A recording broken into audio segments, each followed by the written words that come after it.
नमस्कार दोस्तों, स्वागत है आपका और आपके साथ मैं हूँ आशिमा त्यागी। दोस्तों फिर हाजिर हूँ एक महत्वपूर्ण मुद्दे पर आपसे बात करने के लिए, आपसे संवाद साधने के लिए और वो सच बताने के लिए जो आप तक पहुंचने नहीं दिया जाता है। तो दोस्तों कभी कभी इतिहास किसी फैसले से नहीं, किसी ईमेल से हिल जाता है। सही सुन रहे हैं, ईमेल से। और कभी कभी सत्ता के सबसे ऊंचे गलियारों तक सवाल पहुंचाने के लिए गोली या आंदोलन नहीं बल्कि एक दस्तावेज ही काफी होता है। और आज आज जो सवाल उठ रहे हैं, जिसकी वजह से हम ये चर्चा लेकर आए हैं, ये मुद्दा आपके बीच लेकर आए, वो किसी आम व्यक्ति पर नहीं बल्कि भारत की सत्ता, उसकी विदेश नीति और उसके दावों की नैतिकता पर है। अमेरिकी न्याय विभाग की तरफ से सार्वजनिक किए गए जेफरी एप्स्टीन से जुड़े दस्तावेज सिर्फ अमेरिका के अंधेरे कोनों की कहानी नहीं कहते हैं, बल्कि भारत की राजनीति से जुड़े कुछ असहज सवाल भी खड़े करते हैं। और देखिए, सवाल अगर हम देखें तो सवाल इतने गंभीर हैं कि क्या पीएमओ, क्या अमेरिकी राष्ट्रपति कार्यालय, दोनों की जो चुप्पी है अब खुद एक बयान बनती है। तो सबसे पहले एप्स्टीन मोदी क्लेम कॉन्टेक्स्ट की बात करते हैं। दरअसल कांग्रेस नेता पवन खेड़ा की तरफ से सोशल मीडिया एक्स पर साझा किए गए एक पोस्ट किए गए दावे के मुताबिक 24 मई 2019 यानी नरेंद्र मोदी के दूसरी बार प्रधानमंत्री पद की शपथ से ठीक पहले जेफरी एप्स्टीन और स्टीव बैरन के बीच हुई बातचीत में मोदी का जिक्र आता है। ये दावा पवन खेड़ा की तरफ से। उस बातचीत में एप्स्टीन ये दावा करता है कि उसकी मोदी से एक दिलचस्प बैठक हुई थी, जहां मोदी ने कथित तौर पर कहा कि वॉशिंगटन में कोई उनसे बात नहीं करता, कि उनका मुख्य दुश्मन चीन है और पाकिस्तान उसका प्रॉक्सी है, और कि वो स्टीव बैरन के विजन से सहमत है। अब यहां सवाल सिर्फ ये नहीं है दोस्तों कि एप्स्टीन क्या दावा कर रहा था। सवाल यह है कि अगर दावा झूठा है तो इसका खंडन क्यों नहीं, क्यों आगे आकर इस बात का खंडन नहीं किया गया। अगर दावा सच है तो यह भारत की विदेश नीति और लोकतांत्रिक पारदर्शिता दोनों के लिए एक गंभीर चेतावनी है, एक गंभीर थ्रेट। बात अब 2017 की इजराइल विजिट एलिगेशन।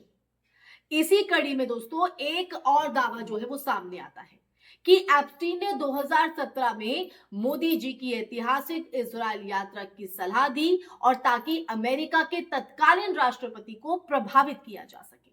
और ईमेल में, वही ईमेल जिसका जिक्र मैंने किया, ईमेल में वो लिखता है कि आईटी वर्ल्ड अगर ये दावा केवल डींग है तो इसे साफ साफ नकारना चाहिए।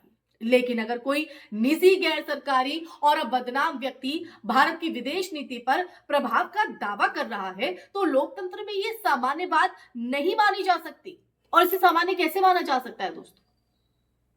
हरदीप ईमेल्स की मैं अगर बात करें तो हरदीप पुरी ईमेल्स पर आते हैं। द वायर हिंदी की रिपोर्ट के मुताबिक सार्वजनिक किए गए एप्स्टीन फाइल्स में केंद्रीय मंत्री हरदीप सिंह पुरी और एप्स्टीन के बीच कई ईमेल्स जो हैं वो साझा हुए, वो सामने आए, जो सिर्फ औपचारिक संवाद से ज्यादा जान पहचान की तरफ इशारा करते हैं। बीजेपी का जो आधिकारिक पक्ष है वो इसे औपचारिक बातचीत बताता है।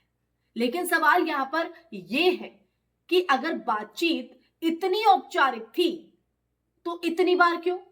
अगर ये औपचारिक ही थी तो, और अगर इसमें कुछ भी असामान्य नहीं है तो सरकार ने अब तक पूरी पारदर्शिता क्यों नहीं दिखाई? अब आते हैं बिल गेट्स हेल्थ एंगल पर।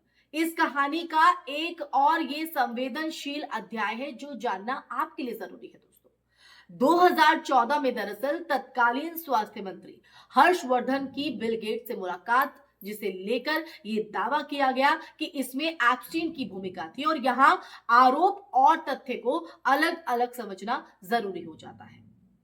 तो हम आते हैं तथ्यात्मक पहलू पर। यह कहना तथ्यात्मक है कि भारत में स्वास्थ्य नीतियों, वैक्सीन और दवा बाजार में बड़े कॉर्पोरेट प्रभाव पड़े हैं। और ये जो आरोप है, ये आरोप के दायरे में आता है कि इन नीतियों का जो संबंध है वो एप्स्टीन नेटवर्क से जोड़ा जाए।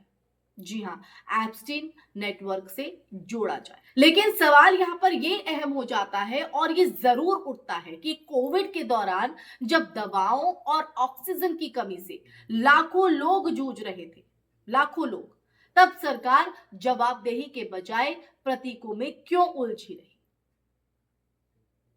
अब आते हैं चाइना एंगल और गलवान घाटी। सबसे राजनीतिक रूप से संवेदनशील सवाल जो है वो कहीं ना कहीं यही है, चीन को लेकर है। अगर 2019 में चीन को मुख्य दुश्मन माना जा रहा था दोस्तों, तो गलवान के बाद सार्वजनिक रूप से चीन को क्लीन चिट क्यों दी गई? ये सवाल अहम है। क्या ये कूटनीति थी या दबाव था? और ये दबाव था तो किसका दबाव था, या फिर कोई और रणनीतिक समझ जिसकी जानकारी देश को कभी दी ही नहीं गई? तो इन सभी बिंदुओं को जोड़ने पर दोस्तों एक पैटर्न उभरता है, एक बड़ा सवाल खड़ा होता है जो बिल्कुल चुपचाप सवाल है। दावे हैं, दस्तावेज हैं, सवाल हैं, लेकिन जवाब जवाब नहीं है। ना पीएमओ की तरफ से ना कोई स्पष्ट बयान, ना अमेरिकी राष्ट्रपति कार्यालय की तरफ से कोई प्रतिक्रिया, और ना ही उन आरोपों पर और कानूनी चुनौती जो है, कोई कानूनी चुनौती जो अगर झूठे हो तो मानहानि के योग्य होनी चाहिए। तो ये सीधा सा सवाल जो है वो दोस्तों आज कहीं ना कहीं खड़ा होता है, लेकिन सवाल के साथ तो जवाब जरूरी हो जाता है, लेकिन वो जवाब आए कहां से, ये अपने आप में एक बड़ा प्रश्न चिन्ह है। इसी के साथ इस चर्चा में फिलहाल के लिए बस इतना ही दोस्तों। ये चर्चा आपको कैसी लगी, इस सच से आपको क्या समझ में आता है, इसके मायने आप किस तरह से देखते हैं, कमेंट सेक्शन में कमेंट करके जरूर बताइएगा दोस्तों। और साथ ही मैं इस चर्चा में आखिर में आपसे ये जरूर कहना चाहूंगी कि ये जो आज चर्चा हमने की है, ये जो वीडियो है वो किसी को दोषी ठहराने का फैसला नहीं सुनाता है दोस्तों। ये सिर्फ एक लोकतांत्रिक मांग रखता है जवाबदेही की। अगर जेफरी एप्स्टीन झूठ बोल रहा था तो सरकार को ये साफ कहना चाहिए, आगे आना चाहिए, इस पर जवाब देना चाहिए कि अगर वो सच का आंशिक दावा कर रहा था तो देश को पूरा सच जानने का हक है। क्योंकि लोकतंत्र में समस्या सवाल नहीं होते, समस्या होती है सत्ता की वो चुप्पी जो उस चुप्पी के जहर तहत कहीं ना कहीं सच को छुपा लेते हैं। तो जो सवालों को इतिहास बनने से पहले ही दफन कर देना चाहती है, समस्या उससे है। तो इजाजत लेना चाहूंगी, फिर हाजिर होंगी ऐसा ही सच का संवाद लेकर। तब तक के लिए अपना ख्याल रखें। जय हिंद, जय भारत, नमस्कार।